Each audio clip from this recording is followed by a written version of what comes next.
Everyone has that one Pokemon generation they will defend with their life. Generation 1 fans can probably name all the original 150, Gen 2 fans will tell you Chikorita is the best starter, and Gen 3 fans love their water. But Generation 4 is my generation. As a kid, Diamond blew me away after playing only Fire Red before it. The upgraded graphics, the music, the Pokemon, everything. Distortion World was the coolest area in any game, and the Darkrai movie was a favorite. And while I can tell you so much about these games, there's a sad truth that I've realized over time. I have not played Platnium in over 15 years. This fact coming to light gave me a strong itch to experience Gen 4 again, and I stumbled upon the way to do so in a completely different way. This is Renegade Platinum, the hardest version of Platinum created by Drano. And like any hardcore hack, it is brutal. Pokemon stats are adjusted with abilities either nerfed or buffed, trainers with brand new teams, and many unexpected twists on the original story. I decided that if I wanted to re-experience Pokemon Platinum, this was the way to do it. And of course, I had to Nuzlocke it. I'm Waterbird, and I drive a 2023 Chevrolet Camaro. And this is the story of how I attempted a hardcore Nuzlocke on my favorite childhood game. Let's get right into it. Renegade Platinum starts off just like any other regular Platinum playthrough. You talk to your rival for a bit, and then you meet the professor, and you have to pick your starter. And as much as I love Turtwig, Chimchar is easily the best pick in this run. Giving your rival Infernape can be a death sentence, as his team only gets better throughout the game. And if I'm being real with you, like I said, I haven't played this game in 15 years, and I've never picked Infernape. So I'd like to change that and give him the respect that he deserves. We beat a rival in the classic Scratch vs Pound War, and the run officially begins with our first encounter in Eevee. That's right, before leaving the first town, our mother gives us an Eevee, which we will soon be able to evolve into any evolution we would like. This game is pretty generous with gift Pokemon, as you'll see, which is going to be nice for our box. We leave Twin Leaf Town and we cut Pretzel to Nidoran. We head up to Lake Verity, as there's no point in delaying this encounter to catch a Starly, and his name is Chicken. We go back to the lab to meet the professor, but there's something more important here to me than the Pokédex. If we walk over to the right of the lab, we can interact with this briefcase to get another Gen 4 starter, but it's completely random. In the next few cities, this will become a pattern, with us being able to use our encounter for the town on a starter of a different generation. As there is nothing else to do in this town, I go for it, and we get a Piplup. Route 202 grants us the best fire dog, the one from Gen 1, and then we enter Jubilife City. After talking to Looker for the first time, we go into the trainer school where Barry is waiting. We have a conversation with him, but there's something more important in this school. There's a cowgirl waiting with an egg with many different Pokemon that can hatch into, so we grab it of course, and it hatches into Tyrogue. He's not useful right now due to the typing of the first gym, but trust me when I say he becomes very important later. Right after hatching the egg, we go into the Pokemon Center and we battle the interviewer, which has all three of the original Generation 1 starters, and we randomly obtained a Squirtle. I was hoping it would have Rain Dish as it was given in this game, but it's stuck with the classic Torrent. We also pick up a Spinarak on Route 204, a Makuhita with Gus on Rabbit's Path Above, and on Route 218 we probably get the greatest Pokemon you can get in any Nuzlocke, a Magikarp. With all of our newly obtained Pokemon, we can take on the first challenge and battle of the run against our favorite blonde-haired rival, Barry. We lead right against Starly and shoot an Ember to chip it while getting hit by a Growl. And after taking 2 wing attacks, we knock him out with another Ember, bringing in his Piplup.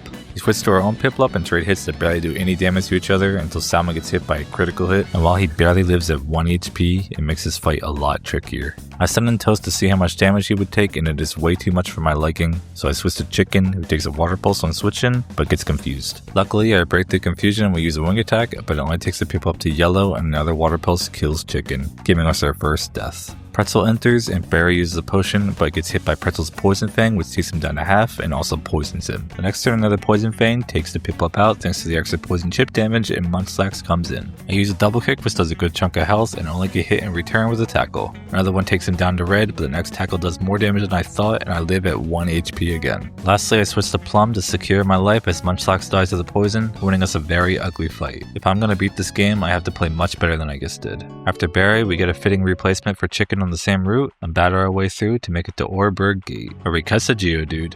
This brings us to classic Oreburgh City, where we're told that we must go to the mine to find Roark. But first, I decide I want to use my Route 207 encounter early to try for a 10% chance Larvitar, but the game gives us a Rhyhorn instead. Not bad. For our next encounter, due to me playing a version of Renegade Platinum where Steven does not give you a free Beldum, I decided to go for one of the Hoenn starters, hoping for anything but a Torchic. And don't get me wrong, I like Torchic, but with us having a Chimchar, we have no need for him. We fight the interviewer in an easy battle, and in the end, we get a Trico. I'll take it, as it gives us a solid grass type, and it even has the Unburdened ability, which is a bonus. In the mines, we get a Trapinch, and we find find Roark. After talking to him, there's a big change from the original and that he gives you any evolution stone that you'd like for free, which gives us a ton of options for Eevee. While the stone you pick can rely on your team, I feel there's a clear best choice for this game specifically, so I picked the Moonstone and evolved Eevee into an Umbreon. I picked Umbreon for 2 reasons. Number 1, its defense stats and typing are insanely useful to switch into as a nice tanky pivot. And number 2 is for Fantina, which you'll see why later, but you can keep this thing alive until then. I head back to the Oreburg City and we evolve the rest of our Pokemon to their mid-evolutions. It's time for the first gym battle. In this game, every gym leader still has a full mono-type roster of their gym type, so Roark has a full rock team. But take note that all of them have coverage moves so you don't easily sweep with the water Pokemon. This is Renegade Platinum after all. Roark leads Nosepass against Salad, and I go for an immediate Mega Drain to take half his health, and we get lucky with Nosepass missing his Thunder Wave, allowing us to kill him for free the next turn. Geodude comes in next and a single Mega Drain one-shots him, bringing in Onix who suffers the same fate. Roark's Larvitar takes the field next and I switch specifically to Umbreon for one purpose, to use Covet and steal his Flame Orb. This will be useful for any Pokemon that we have that get the Guts ability, like the Makuhita we caught. Next we get a Salmon for free as Larvitar waits to protect and we fish him off with a Water Pulse, bringing in Cranidos. I go right back to Salad who takes a critical Thunder Punch but heals it right back up with the 1-kill Mega Drain once again. Roark's last Pokemon Bonsly enters, but stands no chance against 2 Mega Drains, winning us the battle basically solo with Salad. It turns out that we really did get lucky with the starter encounter in the city. 1 badge down, 7 to go. After getting our first gym badge, we go back to Jubilife and we sold 2 Galactic Grunts with Rice, even with our partner in the battle with us. And then we continue up the Rabbit's Pass to Route 204. We catch an Oddish here and we go into Floroma Town, where the only thing that we can do is get our last starter Pokemon. And I must say that the game delivered, because the random starter that we got is a plus speed Nature Cyndaquil that also has the ability Adaptability, which powers up the same type moves to 2 times the normal power. On a Pokemon like Typhlosion, who has a huge special attack, this is insane. I believe in the ZD, and I'm making a promise to myself to not let him die no matter what. I pull up to Valley Windworks and we catch a Magnemite, and then we defeat the grunt at the front door along with the 2 grunts in the flower field, in an easy double battle to get the key. We go inside the Valley Windworks and I find the Galactic Commander that made me love Purugly as a kid, and we challenge her to a battle. I lead our new ZD into her Zubat and we take him out immediately with a critical Flame Wheel, which brings in Yanma. A Flame Wheel takes him out in a single hit as well, along with the Bronzong next.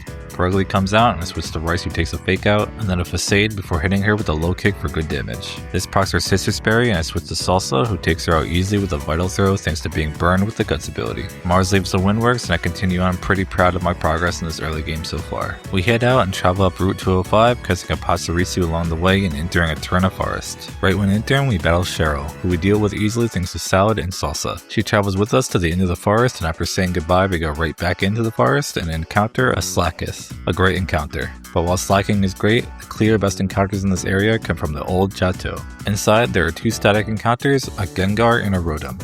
And while both are amazing encounters and Pokemon in their own right, I feel that Rotom is way more flexible with his 4 forms, so I try for him. It's a tough encounter at level 20 and can be dangerous, but we safely catch him and we name him after my girlfriend's favorite food, croqueta. We arrive at Eterna City and I'm told that the gym leader is not there, and that we have to go through Mount Coronet this early to find her on a wintry route. Route 211 gives us a meditate on the way to Coronet, but the real catch is in Coronet itself. As you know in Nuzlocke, we only get 1 encounter per area, and Mount Coronet is a huge mountain with plenty of encounters and is visited later in the game. But on the way to where the second gym leader Gardenia is, we have to pass through the basement floor which contains a lake, and in this lake is a guaranteed Phoebus with any rod that you use, and of course I go for it. I'm a big Melodic fan, and in this game she gains the fairy type along with her water, making her an extremely good defensive Pokemon that we can use to also do good damage. I think it's a good clear choice to use our Mount Coronet encounter very early for this, and I'm sure that many people agree. But if you don't, it is what it is. We find ourselves on the snowy Route 216 catching a Smoochum along the way to Gardenia. He's waiting for us in a little lounge, and after talking to her, we quickly backtrack to Eterna City and it's gym time. Considering we have 2 very strong fire Pokemon, I'm not scared of her team as long as I play this correctly. She does have several chlorophyll users, but if she does set up the sun, then my fire Pokemon will be boosted as well. I prepare her, and then we challenge the grass type leader.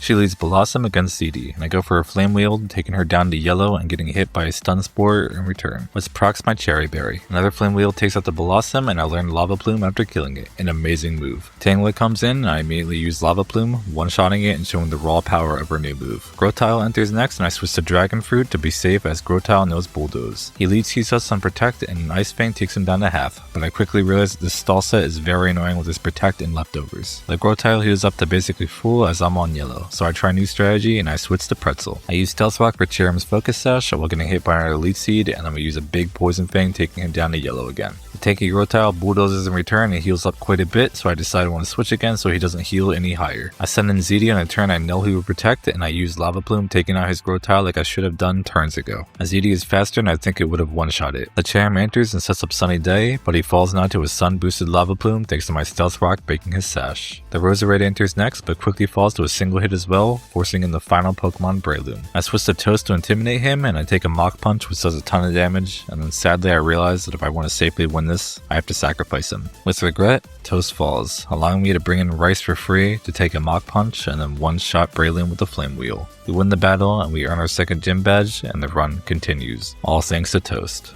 There's commotion happening at the Team Galactic building, and I'm the first one on the case. We defeat the grunts easily to the top of the building where Commander Jupiter waits, and her team can be a little dangerous, but the rewards in the building are worth the pain. I lead Dragon Fruit against Golbat and get confused immediately, but he still hits his Ice Fang, bringing Golbat down to yellow. He wing attacks us for basically nothing, and we hit ourselves with confusion 2 turns in a row before killing the Golbat, and Dragon Fruit barely manages to not kill himself. Tangela enters and I switch Rice into a Giga Drain, and 2 Flame Wheels take him to literally 1 HP, allowing Tangela to get a lot of damage on Rice before letting me kill it. After he falls, Sableye comes in and I go to Taco, who takes it out with a few crunches, bringing in the Ace Skuntank. I go to Pretzel, who gets tormented, and chip the Skuntank down a little bit while taking a lot of damage. Next I go to Saturn, who lives a single Night Slash at 13 HP, forcing me to come up with a way to kill this thing, as I notice I'm just panic switching at this point. I notice that my only healthy Pokemon is ZD, so I decide that the only way to get a safe switch into him is to sacrifice Pretzel. I switch him into a critical hit of course, and he falls. ZD comes in and uses a Lava Plume, which barely doesn't kill him and lets him use his Citrus, but my Flame Wheel gets the job done as he luckily torments me instead of attacking. We lost Pretzel, but a Porygon is waiting for us right as Jupiter leaves, and more importantly, we get access to the Rotom Room, which lets us change his form whenever we want to. We leave the building, we meet with Cynthia, who gives us an egg. Quite literally, an egg. But little does she know how powerful this small little egg will become. I stroll down the beautiful and massive bicycle road and avoid all but one of the trainers, and we get to Route 206. I go fetching for my encounter, and I get extremely lucky. A 10% Gligar encounter, one of the best Pokemon to get thanks to its speed and typing. We name it Eggplant, and we move on to Wayward Cave. Here we find Mira, a little girl who's lost in a cave and challenges us to a fight the moment she sees us. We lead Dragon Fruit against Togechick, and we take it out with 2 Ice Fangs, taking little damage in return. Porygon 2 comes in and I switch to Salsa, who takes a Charge Beam. I get hit by a Tri-Attack which does a lot of damage and chip him a little bit with an Arm Thrust. Next I go for a Vital Throw, but he switches into Kadabra, who still goes down to yellow from a single hit. With Salsa being 13 HP, I switch to Taco and I kill it with a Crunch. Porygon 2 comes back in and I send in Salmon and take a Signal Beam, and then we go to Salad to take low damage Charge Beam. We kill him with the final Giga Drain, bringing in her last Pokemon, Haunter. I go to Rice, but he gets hit by a Shadow Ball that leaves him at only 9 HP on switching, putting me in a really bad spot. I realize that the only way I can safely beat this Haunter is getting a free switch into Taco, so I decide to sacrifice Salsa. He dies honorably and Taco comes in, killing the Haunter for several crunches due to the potions and barely taking any damage from Shadow Ball. After the win, we escort Mira through the cave and then all the way back, encountering no trainers along the way, and then we catch an Onix before heading back down to Route 207. Now that we've made it back here, we're about to begin a pretty hard segment of 3 dangerous trainers, with Lucas being the first of them. His team has gotten a lot stronger since we fought him at the start of the game, but so has ours. We lead Rice against Piloswine and we use a Flame Wheel to break his sash, but I get hit by a critical avalanche in return, living at 2 HP. We nearly lost our starter there, and I quickly scramble for a new strategy. I go to Sushi and we use an Aqua Ring, and then slowly take down the tanky Piloswine with Water Pulses, recovering in between as he used a potion. Grotile comes in and I go to ZD, who takes a Seed Bomb, and then we kill the Grotile immediately with a critical hit Lava Plume. Lucas sends in Licky Licky next, so I go to Dragon Fruit, who's immune to its magnitude. And despite it having a leftover set with Protect, we kill it slowly with Aqua Tails, bringing in his last Pokemon, Grand Bull. I go back to Sushi, who takes a big play rough and switch in, but I use 2 recovers for free as Granbull gets hit by Sushi's ability Cute Charm. With their full health Sushi, Water Pulses kill the Granbull, who misses every single turn thanks to the Cute Charm, winning us the battle. We head to Mount Coronet again, meeting Cyrus and listen to one of his many insane speeches, which only get worse throughout the game, and then we clear Route 208 of a bunch of hikers. We catch a Roselia named Cabbage, and then we approach the most dangerous gate in the game. Before you can enter Hearthome City, you must beat a new fight added to Renegade Platinum, the Elite 4 Bug-type user Aaron. This fight is known to be a ridiculously scary power spike, as he has 5 well-built bug types, with the scariest being a Scope Lens Sniper Drapion, whose critical hits are diddly to runs. But despite this is the first fight that I'd like to show you a strategy that I would like to abuse a lot in this run. It just requires the right spots to use it. We walk into the gate and we start the battle. I lead Egg against Dustcocks, and instead of attacking him, we nasty plot while using our berry to get rid of his toxic poison. We go for another nasty plot while he toxics us again, and then a final one after he protects after that. Due to Egg being so bulky, we can safely baton pass our +6 special attack to ZD, who combined with his ability Adaptability, can shred literally anything in his way. A Lava Plume one-shots the Dustox, and Aaron sends in Venomoth to sleep powder ZD, but I gave him a Chesto Berry exactly for this reason. We one-shot him too. Beautifly enters, and a Lava Plume takes him down to Sash and burns him as well. We get hit by an air slash that does a ton of damage, and Beautifly falls to the burn. Aaron's Drapion makes his way in, and I know it's definitely faster than ZD, so I switch to Soup, who walls him. Despite Drapion's sword dancing, we bulldoze him to death and still live even after Aaron fully healed the Drapion. Aaron's last Pokemon Scizor comes in, and I go to Rice as he sword dances, and Rice is faster, so a single Flame Wheel takes him out, winning us this dangerous battle deathless. Hearthome City is here. Let's say that some of you spent hours doing contests in because you're cool like that. But while we won't be doing any contests today, I meet the gym leader Fantina in the concert hall, and she tells us to go meet her in the gym. But first, I do a quick trip back to Oreburgh City, and we pick up an Aerodactyl from the Fossil Center as it seemed good into several important fights in this game. With this last encounter, we make our way through Fontana's gym and face her down. Some say that this is the hardest gym fight in the game, as there's not that many answers to ghost Pokemon this early. But remember earlier I said one of the reasons that I pick Umbreon out of all the Eevees was also for this fight? There's a popular strategy that makes this fight trivial if we get the right RNG.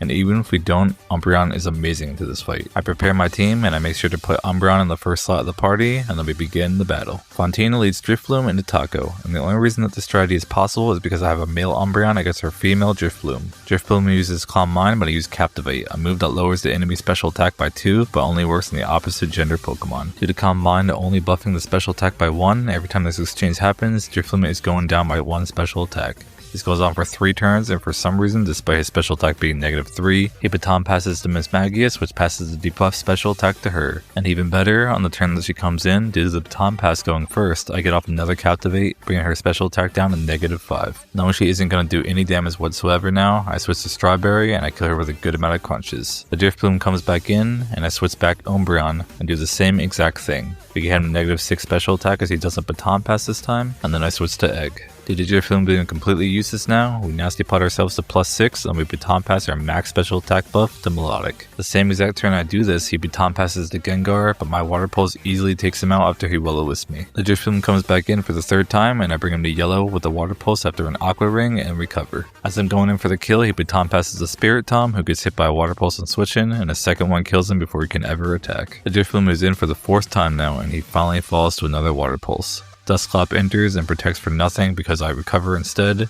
A single Dazzling Gleam takes him out, bringing in Fontana's last Pokemon, Banette. She falls to a single hit as well, and we get our 3rd gym badge. I leave the gym happy that fight went perfect. With Fontana defeated, our level cap is raised to 39, allowing us to get the final evolutions of Rice and ZD, which gives us a huge power spike. This happens just in time before another scary fight, as when I try leaving the city, our rival Barry shows up yet again.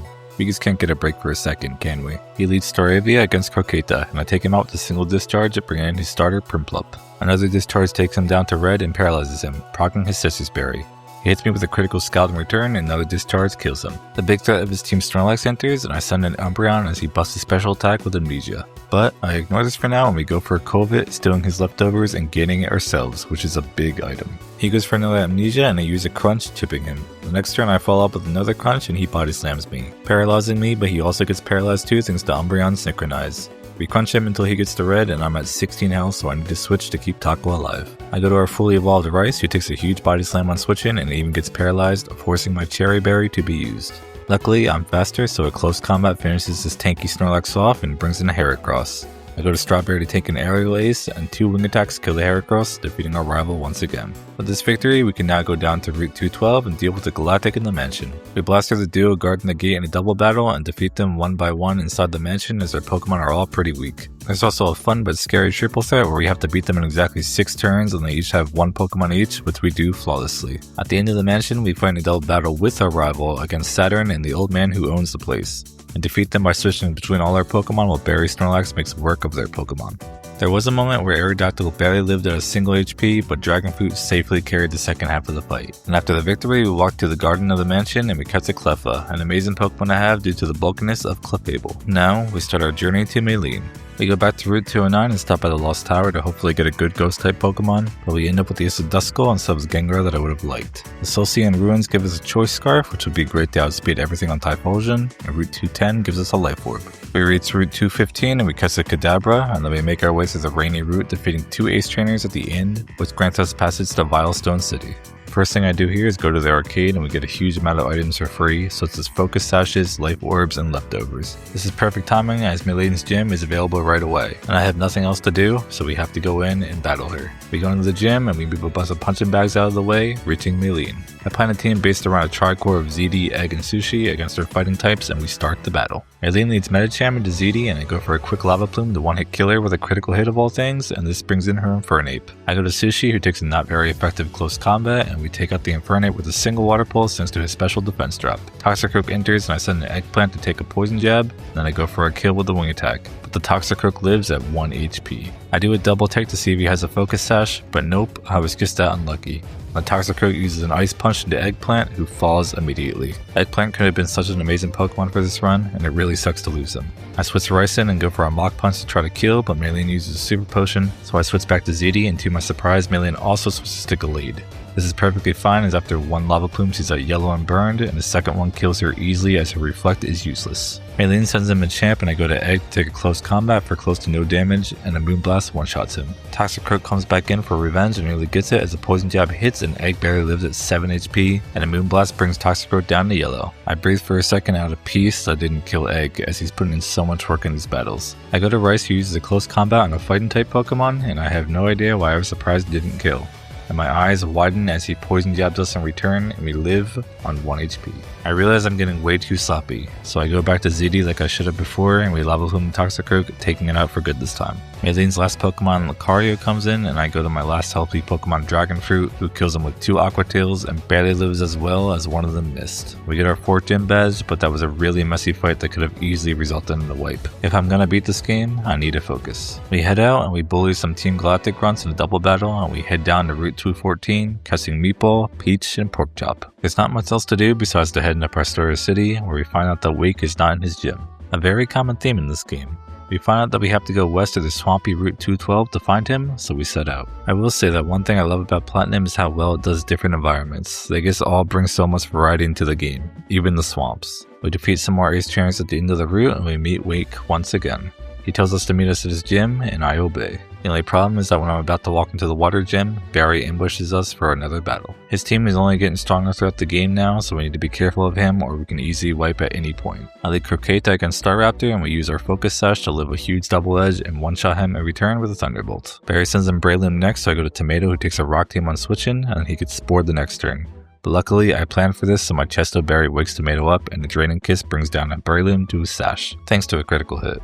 We go for another Draining Kiss, but we get Spored again, forcing me to wait. Next turn I click Draining Kiss once again, and we get hit by a Bullet Seed that starts doing a ton of damage, and watch as the 4th hit kills Tomato. It was a critical hit. Another great Pokemon gone, and our first battle as well. I send in Rice to replace the fallen Tomato, and we use a Mach Punch immediately, taking out the Breloom and bringing in Empoleon. And while this looks scary, I use a close combat and it takes the Empoleon out in a single hit. We don't really care about the Water-Fire starter matchup in this game. A giant Snorlax enters and I close combat again, watching as Rice also takes him out in a single hit.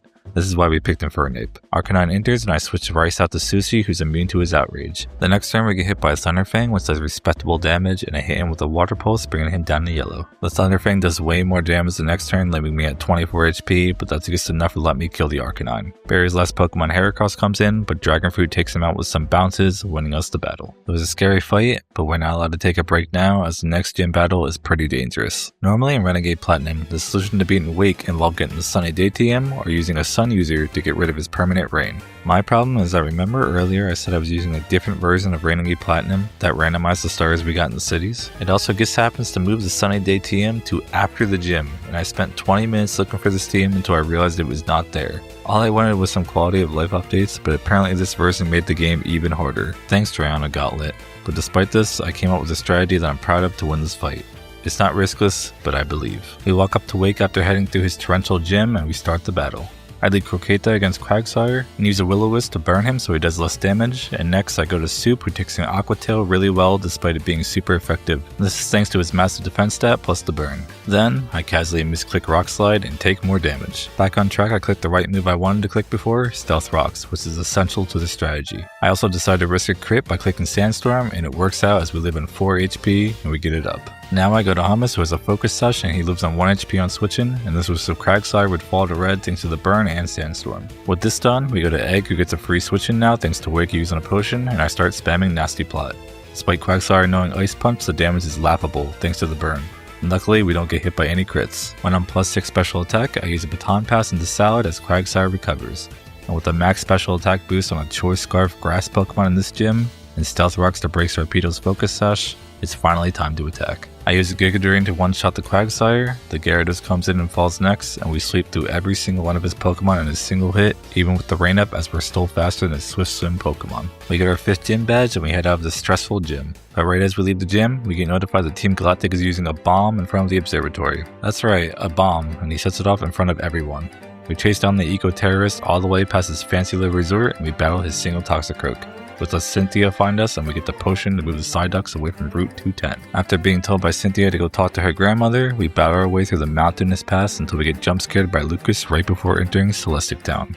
We're forced to battle. There's not much to note here as I get to set up the max special attack Egg on Granbull, who kills 2 Pokemon, and Baton Pass into Salad takes out the rest of his Pokemon. A very easy battle. We walk into the town and we meet the grandmother of the goat, and after walking to the cave, we're put into a fight against the leader of the Galactic, telling us that he will change the world no matter what. Of course we object and we start the battle by leading Croqueta against his Crobat. The Giga Drain hits us for half our health and my Thunderbolt takes him down to red. I decide I can live another hit as long as there's no crits, so I go for a second Thunderbolt and we do live the Giga Drain at 10 HP. Which allows for a Thunderbolt to kill. Cyrus sends in Honchkrow and I don't know why because I'm faster and a Thunderbolt one-shots it easily, which forces in his Weavile. I go to Soup, who takes an Ice Shard on switching and takes the Weavile down to yellow with 2 Stone Edges. And after the Weavile falls, Cyrus's last Pokemon Madizone enters. And I try switching to ZD, only to realize that this Madizone has the ability Magnet Pull, an ability that doesn't let any Steel type switch out, and I completely overlooked this while looking at his team sheet. I click in attack knowing Magnezone's faster, and the Flash Cannon kills Soup. A Pokemon that I was planning on using a lot more this run. My bad. ZD comes in and gets a Lava Plume off to kill the Magnezone, but these Pokemon deaths are starting to get to me as that was a big mistake. We leave the cave and we talk to Cynthia. Before heading out, we use our good ride and fish up a Relicanth. With Fly now obtained, we fly back to Sen Gem Town and surf down south to Route 220, as Pal Park has a required fight in order to move on to Canalave City.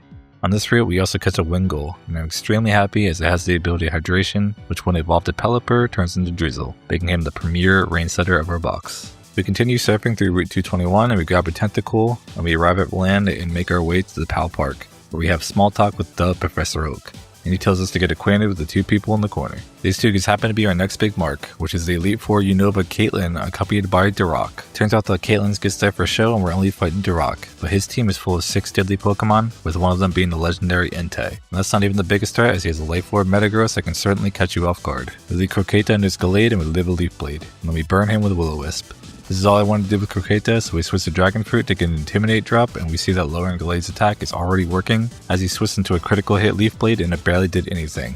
And now, I use Dragon Dance. Not once, but 4 times thanks to the healing from leftovers along with the attack drops. Now that I know I'm faster than everything on his team, I click Waterfall and we begin wrecking through every single member on it. One-shotting Entei next and then the Staraptor. Then the Metagross comes in and actually lives the waterfall, but he flinches. This forces Durock to use a full potion and let me take him down to yellow again, and another waterfall immediately kills. We annihilate the Alakazam next and use Rice to take out the Empoleon, winning us this battle in style. Conclave City is now open thanks to the 2 that Caitlyn gives us, getting us closer to our next gym battle. But first, there's some things that we have to take care of, and the first is Barry running up on us once again on the bridge. His name should really be Goro Majima at this point. Luckily, I make this battle trivial by locking his Staraptor into close combat thanks to his Choice Band and setting up Egg and Baton Passing to ZD to sweep his entire team with Lava Plume. I really love this strategy if you haven't noticed. Before heading to Iron Island, I surf next to the boat and we encounter Shellos, another great defensive Pokemon, and then we hop on the boat to the island. We meet a pretty cool trainer, Riley here, who I also abused the egg plus ZD strategy to wipe his entire team, and then we head through the cave battling alongside him. At the end of it is a double battle against 2 Team Galactic members, which goes very well as I don't even have to switch Dragon Fruit out once as the enemy AI just keeps focusing Riley's Pokemon, allowing me to kill whatever he doesn't. We say goodbye to Riley and we cut to Mawile before leaving the cave, and we meet Roark's father Brian, who is also the gym leader in the house outside. It's finally gym time.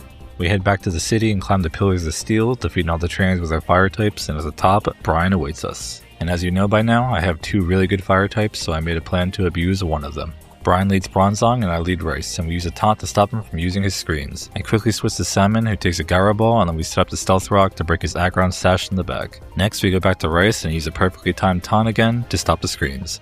Then I use Sword Dance, and the only thing that Bronzong can do is hit me with a weak Gyro Ball, making this setup free. After the third and final Sword Dance, Bronzong starts struggling, which is my key to Flame Wheel him and start the onslaught. A maxed out attack close combat against Steel Pokemon makes this battle quite easy as we one-shot every single one of his Pokemon. The story rapidly ramps up as Team Galactic sets another bomb off and we are tasked with investigating the lakes. We run through Lake Valor and observe all the poor Magikarps on the ground. Determined to save them, I go into the cavern and we meet Saturn again, who's bragging as if he didn't lose to a 10-year-old before. I take out the first half of his team with my Dragon Dance Dragon Fruit, and with some help with Taco to secure the kill on his last Pokemon Artillery, we win the battle. Saturn tells us that Galactic will make a new universe even after we beat him. He tells us that Mars is at Lake Verity, giving us our next destination. We trample over the grunts at the lake and we make our way right to Mars, and her team is trickier to deal with than Saturn's. I lead Croqueta against her Crobat and we use the Thunderbolt as he double teams, leaving her on red.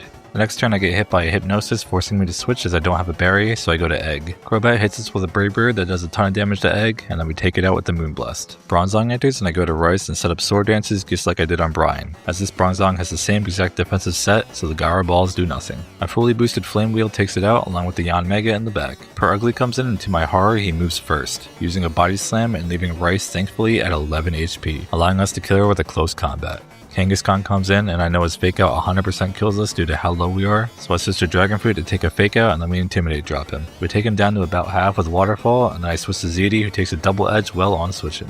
Knowing I'm faster now, we kill the Kangaskhan with a Lava Plume and we win the battle. Mars tells us that they've already won by collecting all 3 lake legendaries and we need to go check on Barry, who's at the last lake all the way at the north of the map. We backtrack to Mount Coronet and we start the journey all the way up to Lake Acuity to the beautiful snowy Route 217. By the way, if you made it this far in the video, please consider giving a like and subscribe, as these videos take a lot of time to make, and consider subscribing to my Patreon. It all really helps out a lot. We reach my favorite city in the game, Snow Point City. I love how isolated the city is from all the others, and the snow in this game is so nice to look at. Not to mention, the ice type is my favorite type of them all. I really like a lot of the Pokemon designs that are ice, and of course, my favorite Pokemon is Speel. In the city, we're told that the gym leader is having a problem in the temple and we must go investigate it ourselves. But to get into the temple, we must pass these 2 ace trainers guarding it in a double battle, and you have to be careful not to underestimate them because their teams can catch you off guard. I lead Heracross and Blissey against Rice and Egg, and we take out the Blissey immediately with the close combat while Egg nasty plots. The Meganium comes in and I know they will focus Rice, so I switch to Dragon Fruit to tank both hits while we nasty plot again on Egg. Next I switch to Salad in case the AI decides to attack again, but the Heracross protects and Meganium sets up a Reflect, which allows Egg to get off a 3rd nasty plot. Instead of baton passing, I decide to detect Salad, who blocks both attacks, and we get to work using an Air Cutter and one-shotting both Pokemon. Egg makes the rest of the battle trivial, one-shotting everything that enters while we switch around our first thought to avoid any deaths. With the 2 defeated, we enter the temple. On our descent to the bottom, we catch a Sneasel, which can definitely be useful. And at the bottom of the temple, we help Candice put Regigigas back to sleep, finishing this little side quest. I escape rope out of this dungeon for good and we head straight to the Snow Point City gym. Fun fact, you can get to this gym without battling a single trainer if you do the route correctly, so I definitely abused that to arrive at the platform of Candice. Her team is dangerous in the snow and has multiple ways of setting it up, and her Pokemon are overall speedy and hard hitting. I plan, and then we go into the battle. We lead Rice into Abomasnow and we watch as his ability sets up the snow right off the bat. I switch right away into Wings for free as he's immune to Earthquake, and with the rain up, I click Hurricane, but Abomasnow hits us with a Blizzard first, and I'm very shocked to see my Pelipper go down to 0. 1 critical hit and my Rain Setter is gone in his first battle. Unlucky. I go to Croqueta, he was in Overheat, which one-shots the Abomasnow thanks to my own crit, and Mamoswine rushes in and he uses a Stone Edge, leaving us at 4 HP. We had a Sash, so it was fine either way. I Will-O-Wisp him, and then I go to Salmon to set up a Stealth Rock, and then we go to Sushi. After taking an Earthquake, a Moonblast finishes the Mammothswine and Frostlass comes in. I switch to Taiyaki, who takes a big Thunderbolt on switch in, and we keep her in knowing the Frostlass is faster, as I need to switch to Rice safely, so Taiyaki falls honorably. I send Rice back in, he gets hit by an Attract, which loses me a turn. The next turn, Frostlass uses a Shadow Ball, bringing me down to yellow, and I get scared. Not because of the Attract, which Rice does break through, but knowing that my Flare Blitz will hit and it has a recoil damage. It kills the Frostlass in a single hit, and the recoil damage leaves us at 12 HP. I take a deep breath and I go to Sushi, who kills the Walrein with 2 Moonblasts after healing with Recover. The Walrein did hit off a Yawn, causing me to fall asleep on the turn he dies, and Glaceon enters. The good thing for us is that we wall her completely, so we can spam Moonblast until we wake up and we kill her with 2 of them as well. Candice's last Pokemon Weavile comes in and Sword Dances, but a single Moonblast deletes her off the face of the earth and we win our 7th gym battle. We lost our Rain Setter, but we're officially in the endgame. The hardest part of Renegade Platinum. I exit the gym and we go to the now accessible Lake Aquity with Rock Climb. He watches Barry calls himself useless and that he needs to get stronger. I tell Barry don't worry about it as I'm on my way to raid the headquarters of the woman who just made him rethink his life choices. But before we leave to do so, I catch the evolution of the greatest Pokemon of all time at the lake. With this done, we meet with the raid coordinator Looker and enter the warehouse, blasting through the Galactic grunts one by one and getting the key to the main building. We walk into the main HQ entrance like we're Kiryu from Yakuza and we head upstairs, running through the entire place and clearing it out. We witness a Cyrus speech along the way about how the world will be complete and Team Galactic will change it together, and we head upstairs to confront him just for him to tell us that it was all a lie. He has no need for any of the grunts and plans to control the entire world himself, and after calling us a literal specimen, he challenges us to a battle. I lead Croqueta against his Crobat and he U-turns into Honchkrow, who takes my Thunderbolt that would have killed Crobat and lives at red HP. A Night Slash hits us and we live it, and then we kill the Honchkrow with a second Thunderbolt. Cyrus sends in Weavile, and I switch to Sushi, who hits him with the Moonblast, leaving her at red. Weavile switches out to Magnezone, who takes barely any damage from my Moonblast, forcing me to switch out. I go to Snail, who's immune to his Thunderbolt, and we use an Earthquake to finish the Magnezone off quick, and his Houndoom comes in. Why? I don't know, as my Earthquake takes him down to 1 HP, and the Houndoom kills himself in the Life Orb recoil after his Dark Pulse. Cyrus's Crobat comes back in, and I go to Gum, who I brought specifically to lock him into Brave Bird, and then kill him with Stone Edge. The Weavile comes in and we live in Ice Sword at 1 HP, even though I was prepared to sacrifice Gum. And we kill him with an Earthquake, winning us the battle. Cyrus gives us a Master Ball and heads to Mount Coronet, but there's one more battle waiting for us in this building before we can chase him.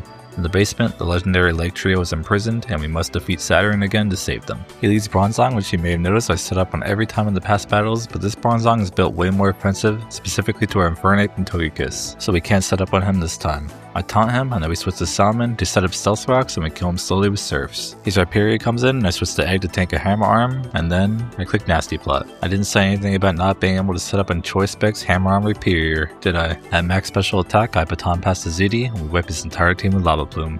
This combo has really been carrying us through plenty of these fights, and adaptability is an insane ability. After freeing the legendaries, it's time to chase Cyrus up Mount Coronet to end his schemes. I head to the entrance and meet Looker, and then begin the ascent. As a kid, I thought this part was a very long climb, but back then I didn't know about repels. We get near the peak and defeat the grunts with mostly ZD, and then reach the exit of the cave to Spear Pillar, which is the beginning of the hardest fights in the game. The first of an insane gauntlet is these 2 Galactic grunts, which we have to defeat in a double battle, but they are the easiest part for us as Egg and ZD sweep the first half of the battle, and the second half I abuse the AI targeting the second slot to kill the rest of the Pokemon with Sushi. The real threat is the double battle right after this one, which some say is the hardest fight in the entire game. Mars and Jupiter are guarding Cyrus, and there are 2 important things to know about this fight. 1, we must fight them with our Rowell Berry at our side, making an unpredictable AI come into play. And the second and more dangerous part is that each of them have their full teams of 6 Pokemon, meaning we have to defeat 12 Pokemon to win. This can be a long and unpredictable fight, so we need to use our Pokemon very wisely, offensively and defensively to win. I prepare a bulky team to survive a lot of hits but can still do a lot of damage, and we go into this fight. I lead Hummus and Barry leads Staraptor against a duo Crobats, and I use Reflect as they both attack Barry Staraptor. The next turn I set up a light screen as they kill the Staraptor, bringing in Barry Snorlax. After the screens are up, I use a Thunderbolt on the right Crobat as it's the one that's way more offensive, and we take minimal damage from the Brave Bird. Mars' biggest threat, Electivire, enters, so I switch to Egg to take a Cross Chop from it, all while Snorlax's attack misses. Crobat uses a Sludge Bomb, and I think it's safe until I see my health bar continuing to drop to red, and see that it was a critical hit. Luckily, the Electivire didn't attack Egg, and uses a big cross chop on Snorlax, which allows our Egg to live. Egg gets a Moonblast off an Electivire as the turn finishes, leaving him at red, and Snorlax's attack misses yet again. I switch to Sushi, and the Crobat kills Snorlax, who missed all of his moves, making Barry send in Arcanine. Arcanine wild charges the Crobat, finally killing it, and my Moonblast kills the dangerous Electivire. I send in a really defensive combo with Bronzong and Gastrodon, but Arcanine immediately takes care of Bronzong with a Flare Blitz, while my Moonblast chips the Gastrodon right before he kills Arcanine with an Earth Power. tower. Perugly enters the battlefield and Barry sends in his Breloom. The following turn, Perugly uses a fake out in the Sushi and the Breloom kills Gastrodon with a Seed Bomb, bringing in Tangrowth. I switch to ZD as they both focus the Breloom and kill him after he takes Perugly's Citrus Berry. Barry sends his Heracross in, but unknown to him, I'm faster than everything now and I click Eruption, which boosted by adaptability one-shots both their Pokemon. Kangaskhan and Bronzong enter, and I click Eruption again, killing the Bronzong in a single hit and bringing Kangaskhan to red. Another Eruption kills the Kangaskhan and one-shots the Sableye that just came in, and the last two Pokemon Yanmega and Skuntank enter, but if you didn't guess it by now, an Eruption one-shots both of them. We win the battle, and that went a lot smoother than I thought it would, especially with that rough start. After defeating the duo, Cyrus says it's too late as we see the iconic cutscene of Dialga and Palkia, and of course, the third legendary that appears out of the ground which surprises Cyrus, one made of complete shadow. A top 5 legendary in my opinion, Gardenia takes us to the best design area in any Pokemon game ever, the Distortion world. We meet with Cynthia and she tells us that we have to reach Gardenia to save the world, and we begin our descent to the bottom. On the way, we run into Cyrus who compares the two worlds of the Distortion world and the real world to DNA, and how he wants to modify them both. As the 10-year-old protagonist we are, we let him walk away to go do exactly that. I traverse the Distortion world, walking on walls and go from platform to platform like I'm the Avatar, and we make it near the bottom where we awaken the Lake Trio. After doing so, we take the final platform down to Cyrus and prepare for the final fight against him. His battle is the most unique in the game, as you first have to battle his Dialga and Palkia, and then right after you have to battle his full team of 6 Pokemon with no healing in between. It's an incredibly scary fight, as if anything goes wrong you will wipe here, so I plan carefully. With a defensive team of 6 and a strategy I prepared exactly for Dialga and Palkia, I hope this works. I go up and start the battle, leading Rice and Plum. Remember at the start of the game I said Plum would become extremely important? It's because he's the secret key to this fight. Plum uses a close combat on Dialga, bringing him to yellow, and Rice uses a close combat as well, killing the Dialga before he even attacks, as I made sure that we're both faster than him. Palkia uses a Hydro Pump but it misses, giving us a perfect first turn. I switch Rice out to Sushi and Plum to Egg, who's immune to Special Rend, and Sushi takes an Earth Power well. Then both my Pokemon use a Moonblast on Palkia, killing it. Cyrus crashes out and says he will eliminate us, and phase 2 of the battle starts. Rice is the lead, as is what I used in the first battle, so I go straight to Hummus to take a Brave Bird from Crobat. I set up both screens and then switch to Gum, who walls the Crobat's Brave Bird. I then use a Stealth Rock and a single Stone Edge kills the Crobat. Gyarados enters and I stay in and sacrifice Gum to get a free switch in on Hummus, as I didn't want him to die to a crit on switch in. Hummus uses a Thunderbolt and it kills the Gyarados, and Cyrus sends in a Houndoom after. I switch Sushi into a critical Flamethrower, and the next turn a Sludge Bomb hits Sushi and does a ton of damage, leaving him at 31 HP and poisoning him. And even better, my Hydro Pump misses, allowing Houndoom to live. I go to Plum, who lives with a Flamethrower on switch in, and knowing I'm faster I use a close combat which kills the Houndoom, saving the battle and the run. Hotchkrow comes back in, but it falls to a critical hit close combat as well, forcing Magnezone in. Plum smiles and fires another close combat, one-shotting the poor Magnezone. Cyrus's final Pokemon Weavile enters, and I know it's faster than Plum, but Plum has done its job and he did way more overtime than I expected him to do. I watch as Plum falls to the heavens and send Rice in. The Weavile sword dances, giving me a free kill with close combat, and we defeat Cyrus for the last time. But don't worry about him, as Cynthia, despite everything he did, lets him walk up to freedom. The last thing to do here is to fight Giratina, and after an amazing entrance, I go into the battle, and we throw a Master Ball at it. While we aren't allowed to use it, there's no rule saying I can't catch it. With Giratina in my ball, Cyrus gives one last angry speech and stays back in the Distortion world, while me and Cynthia travel back to the real world. Galactic is defeated. Before we leave the Sun of Spring, I catch up Bibarel, and it's time to go get our last badge now that we saved the world. I fly back to Valor Lakefront, and we continue our journey east to Route 222. The trainers here are nothing compared to what we just faced, so I breeze through them when we use our encounter on a honey tree to try to get a Snorlax, but it ends up being a Heracross. I enter the final city in the game and we go up the lighthouse to meet Volkner. He wants to get his motivation back, and we're gonna give it to him. The Elite Four member Flint greets us at the entrance to the gym and wishes us good luck. We head in and destroy all the trainers in our way and make our way to Volkner. He has a team of speedy electric Pokemon with 2 Rotoms that are bugged to be faster, and his ace is another dangerous Electivire. For this battle, I really want to set up on his lead Jolteon, and I was happy when I found the perfect Pokemon to do it. We start the battle and I lead Macaron the Pachirisu against Jolteon, as I took notes from Sejun Park, who won Worlds 2014 with it. The reason Macaron was the only Pokemon that can pull this off is because it's a female and electric type with good special defense. With the Jolteon being a male, I can use Captivate to lower its special attack to -6 over 3 turns, while healing with a Citrus Berry. We hit it with one quick attack to break its Focus Sash, and then we switch to Egg. Egg stays up with Nasty Plot to +6 special attack while taking a lot of damage from Thunderbolt, and then we Baton Pass into ZD. With a Choice Scarf equipped, we begin the onslaught, one-shotting every single Pokemon on his team. Thank you, Macaron. With our 8th gym badge obtained, we're on to the Pokemon League. I sail north up Route 223, and after talking to Barry, we take an enormous waterfall up to Victory Road. Victory Road is known to be extremely hard in Renegade Platinum, as there are trainers at every corner with some pretty dangerous teams. We head inside and we navigate it carefully, adjusting the team for when it's needed, and we make it through the first half. And then I saw a name I had completely forgot about on the unfinished Renegade Platinum doc that I used for trainer information, Marley. I look at her team and I look for the Pokemon that I can abuse, and while doing so I spot a fast and dangerous Weavile. I do some preparation, and then we go into the battle. I lead Croqueta against Starmie, and we get hit by a Psychic which does half of Croqueta's health, and I use a Thunderbolt which barely kills the Starmie. She switches into Sceptile the next turn, and I go to Egg, who gets hit by an Energy Ball on switching which does nearly no damage. And you already know I see an opportunity when I click Nasty Plot and he uses another Energy Ball. I use 2 more, and then we baton pass to ZD. I click Eruption and Sceptile melts, and so does the Starmie, who just got healed by a full restore. Crobat falls next in a single hit just like the rest, and the Electrode falls in no problem, along with the Arcanine. But when Weavile comes in and I click the attack button, my ZD struggles. I forgot to increase the PP of the move, and I had no idea when I ran out. But I get extremely lucky as her crunch does not kill ZD. If it was a crit, it certainly would have. I go to Strawberry, who takes an Icicle Crash of all things, and goes down to his stash. Knowing I can't get switched into any other Pokemon without taking massive damage against this thing, I decide to click Stone Edge, which misses, and another hit kills Strawberry.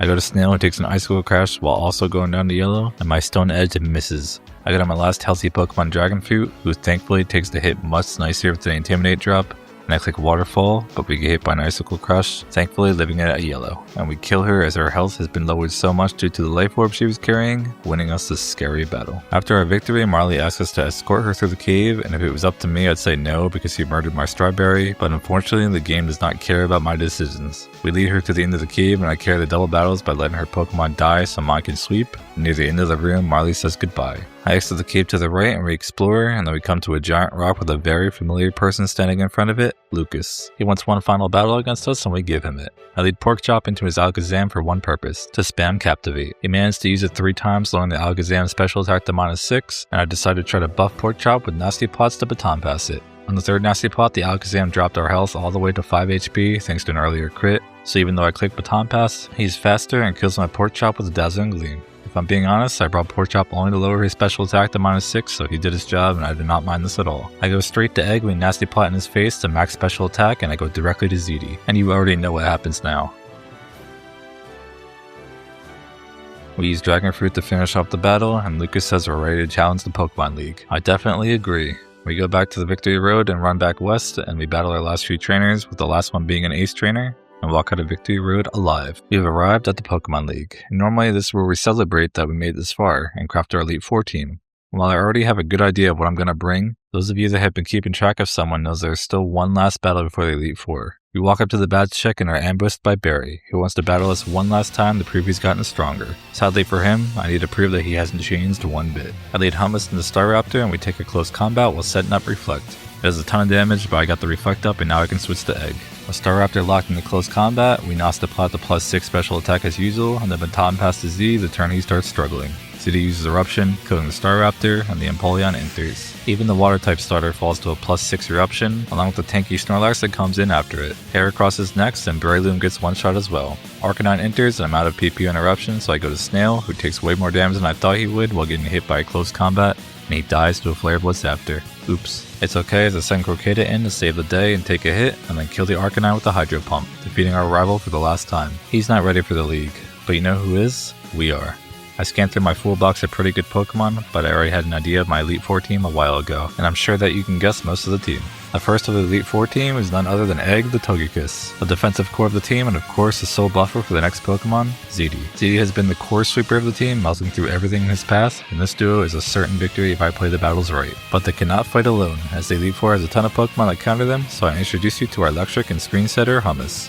He does great damage and can wall things that no other Pokemon on our team can, making him a great asset to the team. Our next bring is Taco, a Pokemon that has carried us through some important moments with its bulk and typing. Great into so many battles, I had to bring Taco. Now that we have a lot of defense, I decided to bring some more offense with Dragon Fruit. Gyarados is always useful in some way, and his Dragon Dance set can take care of battles that ZD cannot. And last but not least, we leave our starter behind as we already have ZD on the team, and we bring our Mount Coronet encounter that has been extremely useful defensively and offensively, Sushi. You already know why he's good.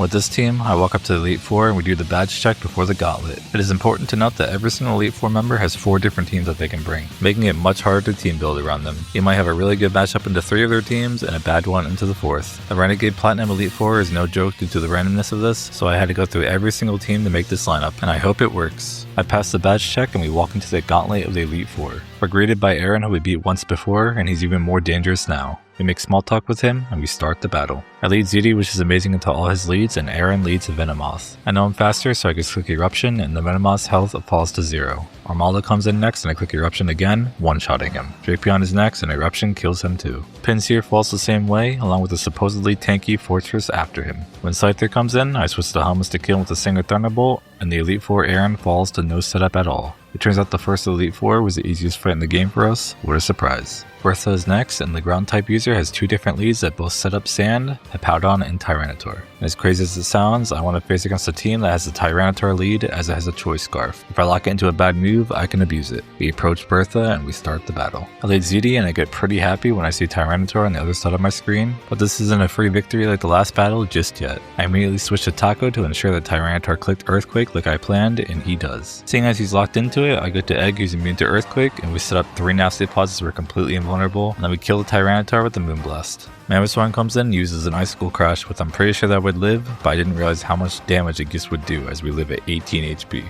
My Moonblast kills him in return, and the Sandstorm takes us down to 5 HP. I nearly lost Egg just like that, and this is what I'm talking about when I say that I need to be more careful.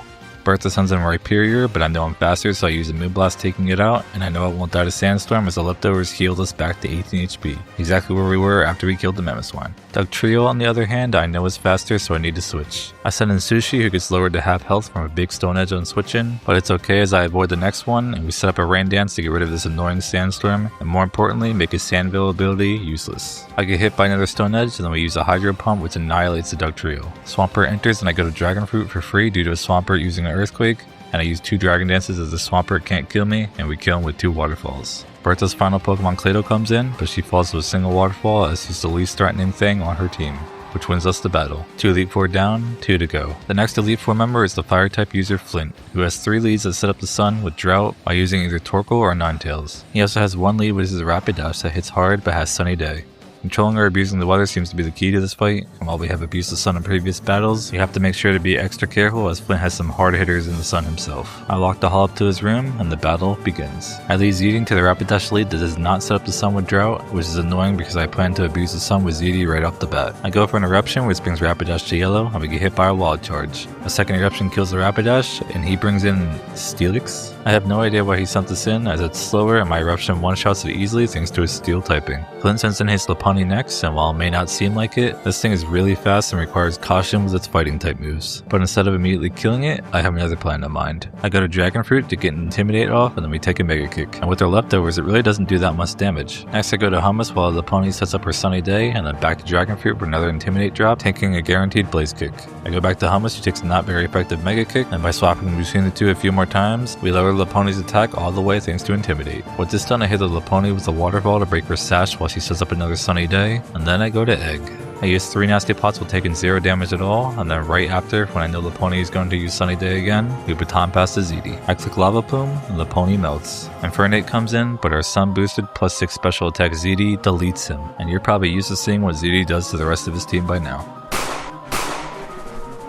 A beautiful fight. The 4th Elite member is next. Lucian is supposedly the strongest Elite Four, a Psychic type user with 3 screen leads and 1 offensive. Knowing I have 3 specially defensive Pokemon, I'm not really worried, especially because I have a particular strategy that I think is guaranteed. I lead Egg into his Alakazam and Nasty Plot right away, watching as he uses counter on nothing. This signals that he brought his offensive Alakazam lead, but even knowing this, I still continue to set up 2 nasty pots in his face, only taking damage from a Psychic. At +6 special attack, he Thunder Waves me, but I click Moonblast and break his sash. He full restores as I'm paralyzed, and then uses a Psychic into my paralyzed Egg again. Thankfully, on the 3rd attempt, my baton pass goes off, and I go to ZD. And I don't even think I need to explain the rest of the battle to you.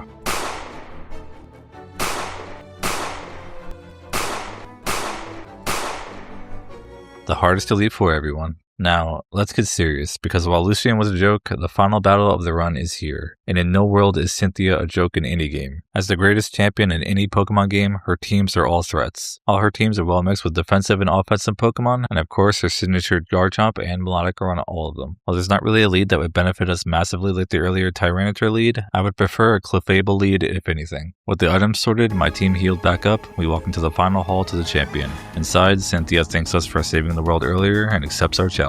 The finale is here. I lead Hummus into her Togekiss lead and we both set up Reflect. The next turn Togekiss uses a Tailwind and I set up my light screen. With the screens up, I rip a Thunderbolt which brings her to yellow after getting hit by a low damage Moonblast. Cynthia must have realized she couldn't kill Hummus as she switches into Garchomp who's immune to my Thunderbolt, so I go for a Swiss into Sushi who gets hit by a not very scary Earthquake on switching. I get hit by one more Earthquake before getting off my Moonblast, bringing Garchomp to yellow. Next turn, the Garchomp goes for a Stone Edge but he misses. My second Moonblast gives us the first knockout. Cynthia sends her Lucario on, so I go to Dragon Fruit for basically free into a low damage Meteor Mash. While I could kill him with a few waterfalls, I decided to do something even better and we go to Taco, who gets him for free thanks to Lucario also missing his Stone Edge. I go back to Dragon Fruit and we get a second Intimidate drop on him, and then switch to Taco who gets hit by the low damage Stone Edge this time, and then we go right back to Gyarados to get a third Intimidate drop. But we watch his high jump kick starts to drop my health bar way more than it should, and I realize it was a critical hit as Dragon Fruit dies. Thankfully, it's the last battle of the game and I only need one Pokemon alive to win, so I knew this could happen, and Dragon Fruit has done his job for sure in this Elite Four. With Lucario being at -3 attack, I send an Egg and we use a Nasty Plot, but we still take way more damage than I thought and I decide to switch to ZD. He gets hit by a Meteor Mash and switch in, and I click Eruption right after, killing this Lucario. Melodic enters and I go back to Taco to take a Scald, but also because I see Melodic is a girl. I use Captivate, lowering her special attack, and we burn her with our ability. After a few turns of Melodic protecting and mixed with her Scald, we manage to lower her special attack to -6 without losing Taco. I go back to Egg and we set up Nasty Plot for free this time, as Melodic cannot do anything to us. At max special attack, we baton pass back to Ziddy and he gets right to work with the Lava Plume taking out Melodic. Glaceon enters but immediately melts, and the Spirit Team that comes in gets obliterated in a single hit as well. The Togekiss from the start of the battle is sent back in by the champion, and we kill her with a single Lava Plume, ending the battle in the most fitting way for this run. We did it. Cynthia crowns me as the new champion and we beat Renegade Platinum. This was a very enjoyable playthrough for me, and it was one of my cleanest Nuzlockes yet. Now, I haven't played Platinum in so long, I forgot how good the world is compared to other games, and Draiano certainly did a good job making the Pokemon feel great in this game. I highly recommend giving this game a playthrough for yourself, and feel free to comment if you already did. If you enjoyed the video, make sure to give a like and subscribe if you haven't already, as there will be a lot more Nuzlocke content coming in the future. Thank you to all my Patreon supporters, and I will see you all in the next one.